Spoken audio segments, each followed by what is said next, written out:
यह गाथा है गोंडवाना के उस पवित्र भूमि की जहां सूर्य की गूंज हर घाटी और जंगल में सुनाई देती थी, जहां बेटियां सिर्फ घरों की शोभा नहीं बल्कि रणभूमि थी। यह कहानी है उस पवित्र भूमि में जन्मी रानी दुर्गावती की, जिन्होंने बचपन से ही अदम्य साहस और अपराज्य जज्बे की मिसाल पेश की। वह नन्ही सी लड़की जिसने डर को कभी अपने पास भटकने नहीं दिया। उनका जन्म उत्तर प्रदेश के महोबा जिले के राठ नामक स्थान पर हुआ था।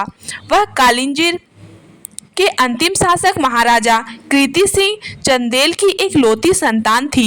नवरात्रि की दुर्गाष्टमी को जन्म लेने के कारण उनके पिता ने उनका नाम दुर्गावती रखा। रानी दुर्गावती बचपन से ही बहुत बहादुर थी और शस्त्र अस्त्र चलाने में उनकी विशेष रुचि थी।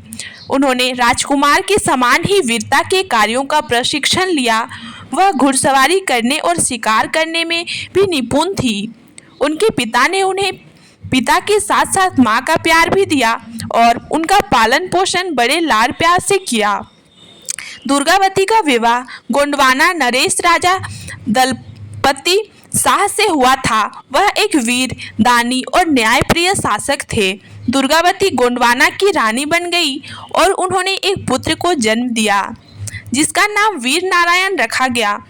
महाराजा दलपति शाह के निधन के बाद रानी दुर्गावती ने अपने पुत्र की खातिर राज्य की जिम्मेदारी संभाली और गढ़मंडला राज्य की संरक्षिका बनी। रानी दुर्गावती ने अपने राज्य का संचालन बुद्धिमत्ता और कुशलता से किया। उन्होंने अपनी सेना को नए ढंग से संगठित किया और शत्रु राज्यों में गुप्तचरों का जाल बिछाया। जब मुगल सम्राट अकबर ने उनके राज्य पर आक्रमण किया तो रानी दुर्गावती ने अपनी सेना के साथ अदम्य साहस के साथ युद्ध किया। उन्होंने मुगल सेना को कई बार पराजित किया, लेकिन अंततः वह युद्ध में घायल हो गई और उन्होंने अपनी कटार अपनी छाती में भोंककर आत्मत्याग कर दिया। रानी दुर्गावती की कहानी इतिहास में एक महान वीरांगना के रूप में दर्ज है, जिन्होंने अपने जीवन में अद्वितीय वीरता और अदम्य साहस का परिचय दिया है। उनके शासनकाल को गोंडवाने का स्वर्ण युग कहा जाता है।